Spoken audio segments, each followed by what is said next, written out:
Welcome to Central News, I'm Wayne Douglas. Tomorrow will be a royal affair as Cambridge hosts their namesake, the Duke and Duchess of Cambridge, without their son George, at the inaugural opening of the Avantidrome.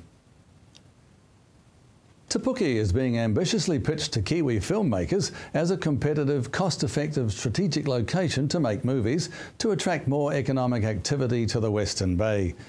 The idea of making the town a Te Puke Wood type filmmaking location similar to Wellywood is the brainchild of Te Puke Economic Development Group Managing Director Mark Boyle.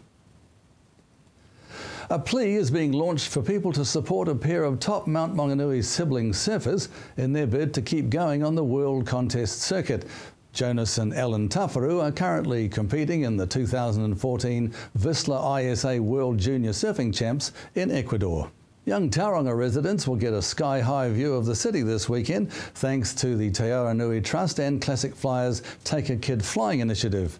From 10 a.m. to 2 p.m. on Sunday, 12 deserving Western Bay of Plenty children, selected by Te Aranui Trust's Blue Light Committee after being nominated by family and friends, will tour the Aviation Museum and Airport Tower before heading into the skies.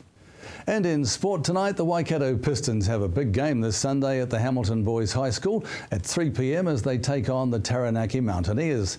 Coach Cameron says this is a great venue for the fans to get up close to the action. You know, the crowd or the fans, the supporters can get very close to the court, you know, they're 1, 2, 3 metres away. And, you know, furthest person away is probably 6 metres. So they're very close to the court and you can hear it and you can be a part of it, you can almost feel it. And it's great for kids and great for families. So get along and support the team. We catch up and find out more from Coach Pero Cameron later in the show. And the Chiefs are back at Waikato Stadium this week in an effort to post a win over the Melbourne Rebels. The Chiefs have announced their team to play the Rebels at Waikato Stadium in Hamilton on Saturday at 7:35 p.m. 8 changes have been made to the starting lineup, which has prop Jamie McIntosh, lock Michael Fitzgerald and flanker Tanner Latimer back in the forwards. Kane Thompson will start at the number 8 position while Liam Messon moves to the reserves. Brodie Retallick takes over the captaincy duties for the match. Taking a look at the marine forecast now, firstly for Raglan, easing Saturday evening with variables to 10 knots and high tide at 8:10 a.m. Over the hill to Tauranga, for Saturday, westerlies 15 knots, turning northwesterly 15 knots in the afternoon and high tide at 4:43 a.m. And for Sunday now, developing late northeasterlies 20 knots with high tide at 8:49 a.m. That's for Raglan, of course. Over the hill to Tauranga, for Sunday, high tide at 5:30 a.m. And coming up after the break, we look at the New Zealand Garden and Art Festival and we catch up with the Kia Magic. And a little bit later on, we find out a little bit more about fishing quotas.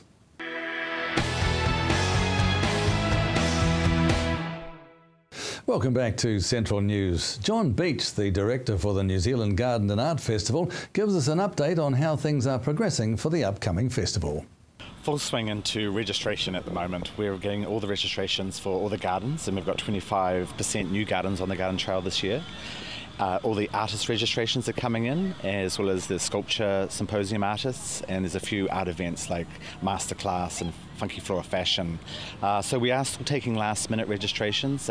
It's all about going to print and our printing deadlines, but if there's anyone else out there who's interested in coming to the festival, there's still a little bit of time left. Can you give us a little bit of a sneak preview of what some of the highlights might be?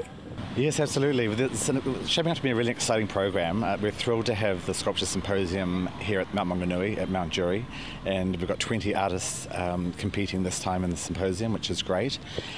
The other events, such as the Floral Art Awards, coming along really nicely, the Bay of Plenty Floral Art Awards.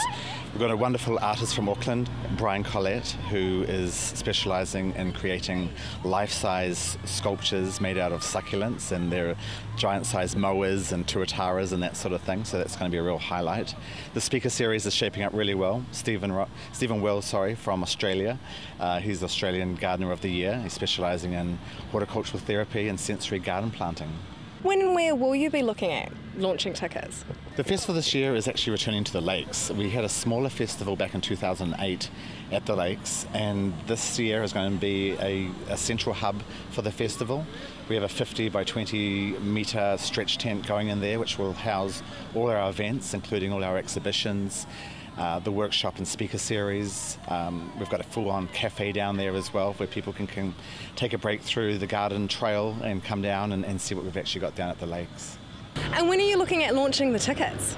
Tickets will go back on sale for the early bird ticket sales September 1st, and they'll go through for about 2 months, and then from November onwards you can get them from anywhere in Tauranga in our outlets. And so you are taking some last minute registrations for artists? Absolutely. If there's someone out there still thinking about joining the festival, and I did mention all those different events, please contact me and go to our website, and you'll find all my contact details there. It's not too late to get in. When can we expect to see the full finalised program? We'll have an updated website of our full program probably by the 1st of June, so keep checking our website for all details.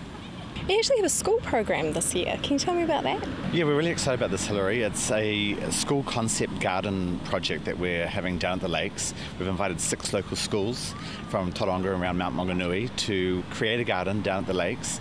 And it's really about bringing attention to the learning about gardening and all the different processes of growing your own vegetables through to landscape design.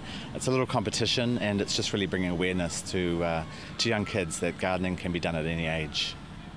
And for more information on the New Zealand Garden and Art Festival, you can go to gardenandartfest.co.nz. The Waikato Bay of Plenty Magic have had a stellar start to the Trans-Tasman League, winning 5 from 6 games. As they head into a well-deserved rest with a bye round this weekend, Anne-Marie spoke with coach Julie Fitzgerald about the team. Julie Fitzgerald, welcome to Central News. Now, after 5 games, 5 wins, hopes were high for a win on Monday night for Kia Magic. Unfortunately, wasn't to be against the Central Pulse. No, it wasn't. We knew we were going to be in for a really tough game. Pulse were desperate to win and desperately needed the points, but we thought we'd prepared really well, and it was a cracker of a game. I mean, to lose in overtime is always disappointing, but at least we were able to take it to them and turn it into a really good game. But it was very disappointing because we had several chances to win that game and we should have done it. It was such an exciting game, I have to say. Lots of screaming from our seats. What did the team take away from the loss? I think, one, the fact that we knew that we did compete with what will be one of the top teams, and we were able to take it to them for virtually 5 quarters. We did a lot of good things. We just didn't capitalise on when we got turnover ball, we made a few mistakes. We did uncharacteristic things, and I think it showed us that this league is so close. Every game is like a grand final. You can't afford to make silly, unforced errors, and everyone's got to be on their game or you're going to pay the consequences. We're heading into a bye round now. Time to regroup and focus, and maybe a good time for a bye. Are the girls feeling tired? Because it's been a pretty full-on 6 weeks. It's been a really full-on 6 weeks. We weren't sure what our expectations were, and for those first 5 or 6 games, every game was like a grand final, and preparing for that sort of a game week in, week out does take it out of you. So we think the bye's come at a really good time, and it gives them a chance to re-energise and refocus. Some get to go home and spend a bit of time with family and friends and things, so I think it's come at a good time. Are there any injury worries? Not really. At this stage of the season, you're always going to have niggles and concerns, but pretty much they're in good shape. You've got a fantastic mix of experience and younger players. It's a really good group you've assembled. Tell me about a couple of your younger players. Jamie Lee Price is a name to watch. Jamie Lee Price is a name to watch. I think the start that she's had in ANZ this year has been pretty sensational for someone her age, and particularly in a defensive role. I think defensively you've got to be thinking all the time and adjusting all the time, and for someone of her young years, I think she's got a really mature approach on court. I think she's a great one to watch. But we've got 3 or 4 young ones in there, all 18, 19 years of age. Brooke Lever improves every game. Malia Paseka is just such an athletic talent, and young Sam Sinclair from Rotorua is another great developing talent. And the experience down the other end is in the defence with Casey Korpua and Liana De Bruin. That must just be a fantastic wealth of experience to have on court. It's been amazing for us on and off court. As captain and vice-captain of the team, they've been tremendous in just guiding these young girls and teaching them what netball at this level is all about. And then, of course, on court, they're such great competitors, and just their training ethos, the way they prepare and recover, all of these things are invaluable for the young ones. Julie Fitzgerald, we wish you all the very, very best for the season. Thank you very much. Go Magic. Thank you. For more details, you can go to netballwbop.co.nz. And after the break, we talk with Creative Tauranga.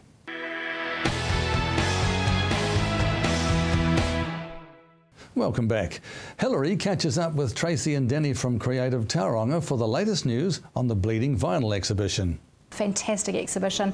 This is a really great idea from our gallery curator Angela McKenzie, and it was a collaborative exercise with Lightwave Gallery over at 31 Tota Street in Mount Maunganui, and they came together and they've done this amazing exhibition of vinyl covers, and it's like people will come in and say, oh, I remember that album, you know, it's an awesome must-see.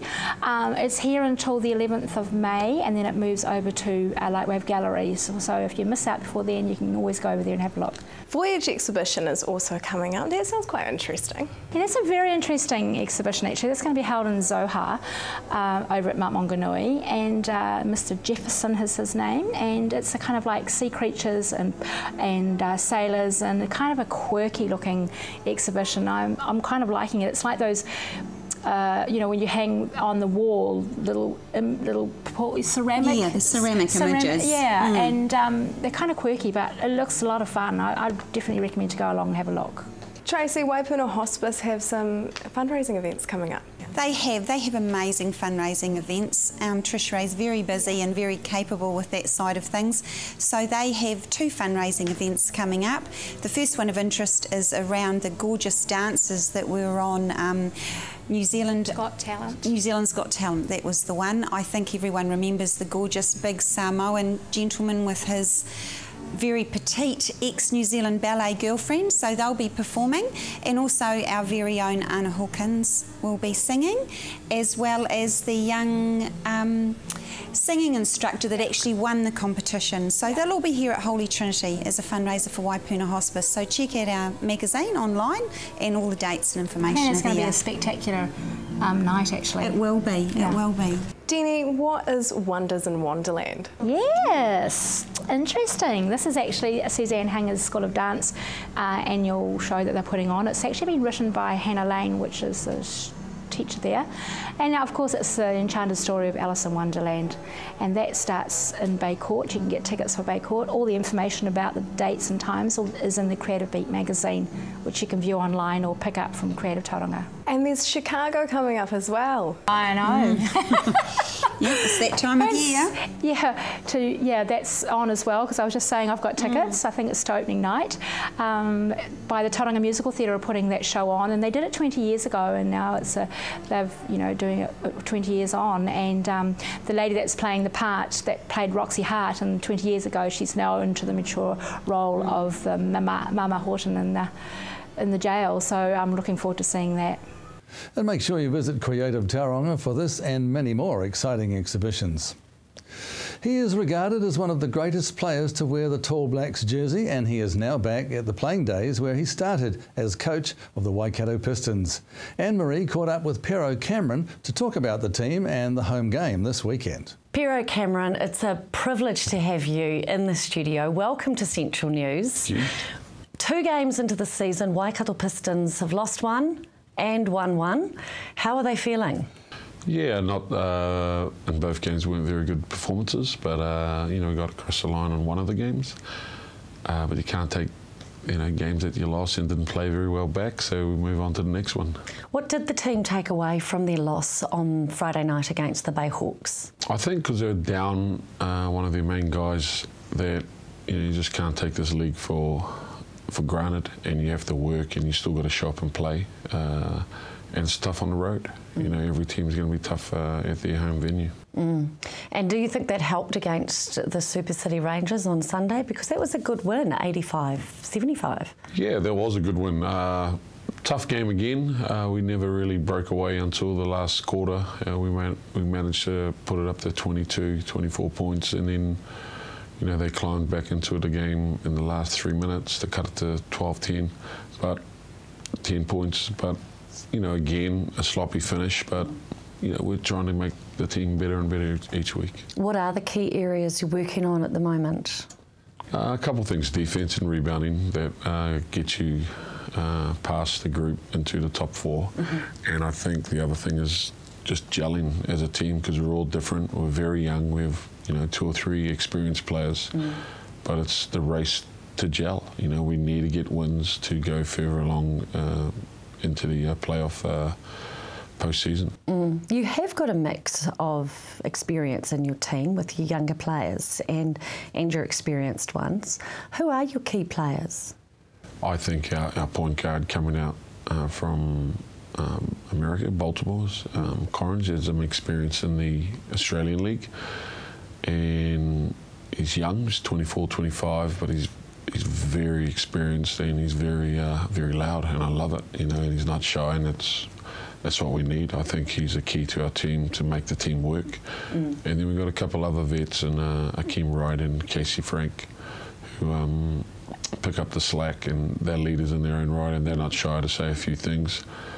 And another kid from who's lived in Australia, and he's a Kiwi, Zach Carter. You know, he's come back, he's done some good things too. Exciting game this Sunday at Hamilton Boys High School.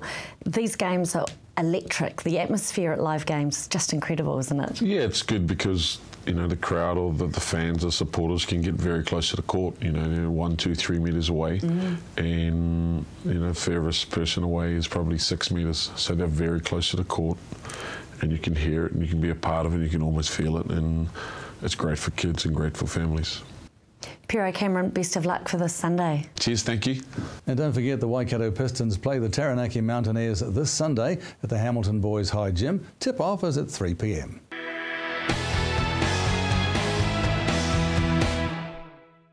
Welcome back to Central News. New snapper quotas have been a hot topic, which has a lot of fishermen raising concerns. We talked to Adam Alagiz of Legacy about the effects of the new legislation. Yeah, so the April Fool's Day limits for recreational fishers is a move in minimum legal size from 27 centimetres up to 30 centimetres, which is 5 centimetres above the minimum size for commercial fishers, and also a reduction in bag limit from 9 snapper to 7 snapper per person per day. So how will commercial fishing be affected? There's really no change to commercial fishers on a day-to-day basis. It's business as usual. They still go out there. They're still using their bulk harvesting methods, trawlers and Danish seiners, which are proving to be very wasteful methods. They haven't had a reduction in quota.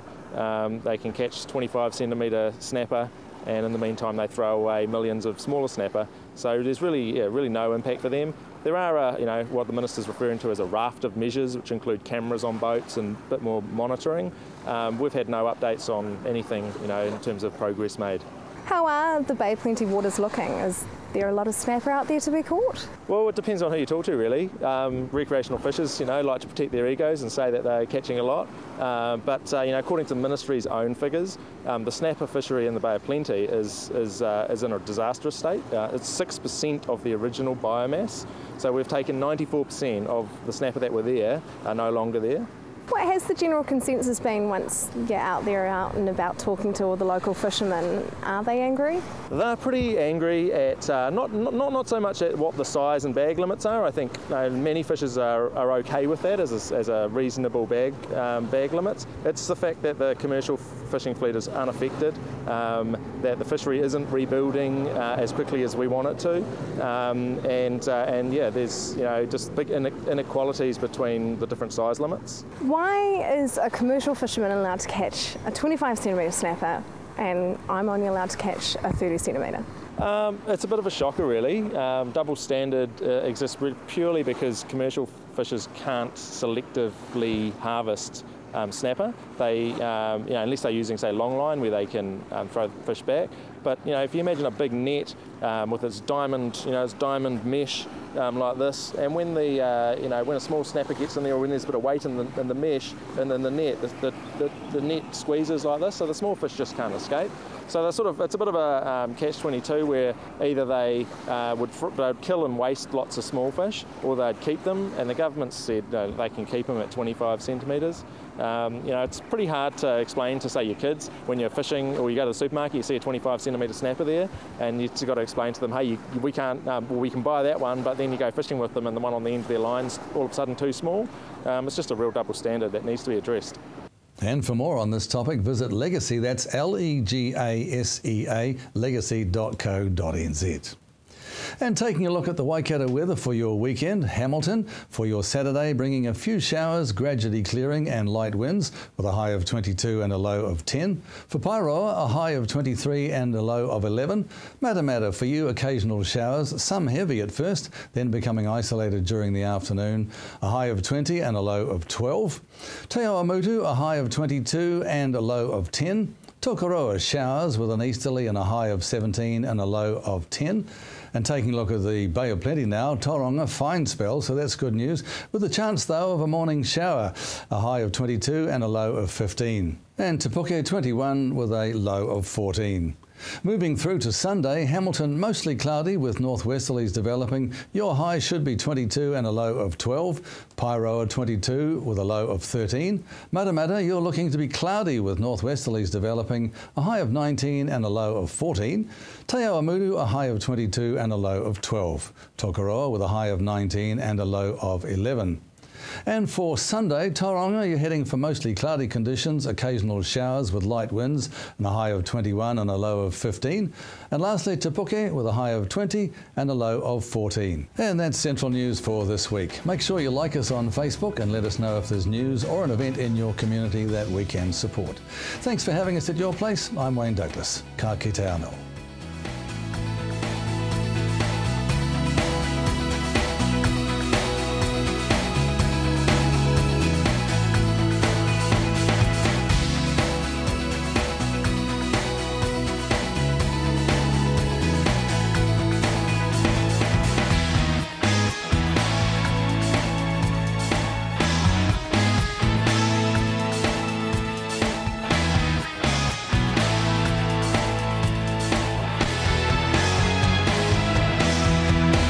This has been an Alpha Media production, a division of Television Media Group.